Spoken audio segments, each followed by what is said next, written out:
Well, greetings. May I begin by introducing myself very briefly?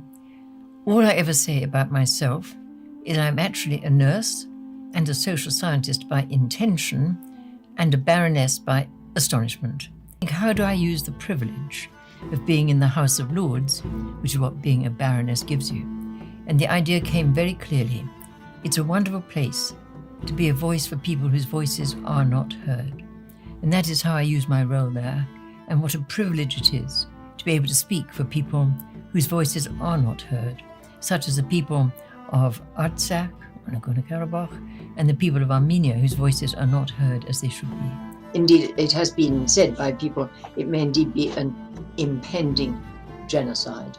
I used to count 400 Grad missiles a day being pounded in on the little capital Stepanakert by Azerbaijan.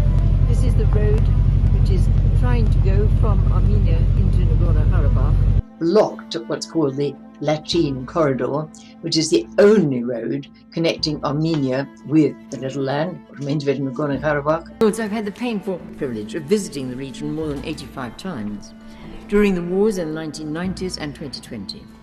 Countless refugees describe the anguish for the loss of loved ones, and Azerbaijan still violates the conditions of the 2020 ceasefire by detaining Armenian prisoners of war and civilians and perpetrating atrocities.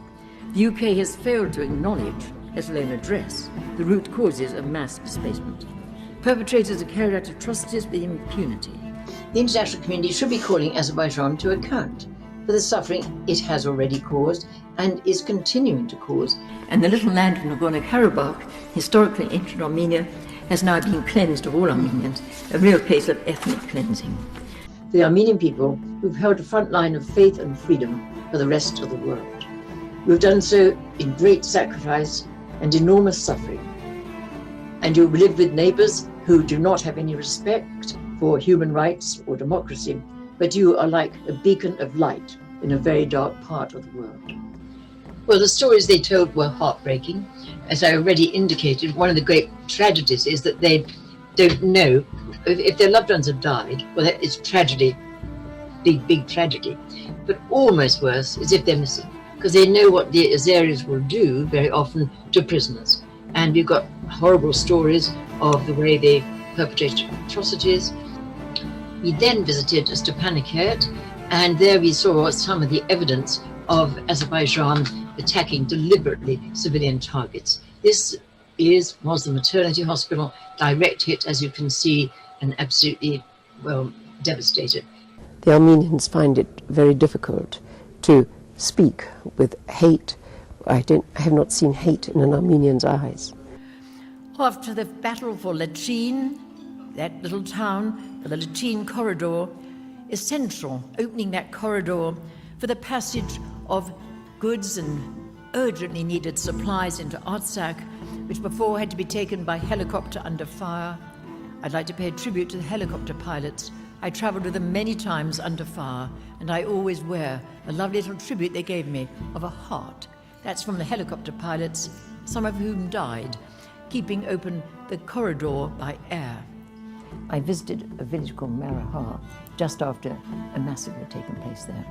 And the bodies were still on the ground, decapitated, the homes were still burning, and with blood on the walls, and it was hell on earth. But I spoke to one of the mothers who had lost her children in that terrible assault, and just asked her what message she would have for the world. And I never forget, she just said, I want to say thank you. Thank you for the help you brought us, the help you give us. Well, if I'd just seen my family killed, my place burnt, the villages destroyed, I don't think thank you are the words that would come to my mind. But that's their dignity and their courage, and it makes me feel very humble. Azerbaijan's political leadership has made no secret of their strategic objective to seize your historic homeland. If Artsakh falls, is there a risk that Armenia might follow? At this critical hour of vulnerability, I and very many others are deeply saddened by reports that the Republic of Armenia is being pressured by international powers to accept Azerbaijan's sovereignty over Artsakh. In return for a so-called peace treaty and trade agreement, the people of Artsakh, who have already endured so much suffering, would be expected to surrender their international right of self-determination. I wish to celebrate the spirit of the Armenian people, who not only survive, but create beauty from the ashes of destruction. It is with the heaviest of hearts that we must face the disturbing possibility that the Armenian genocide never ended. There are those who want to complete it, and those who are unable or unwilling to stop it.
Azerbaijan's political leadership has made no secret of their strategic objective to seize your historic homeland.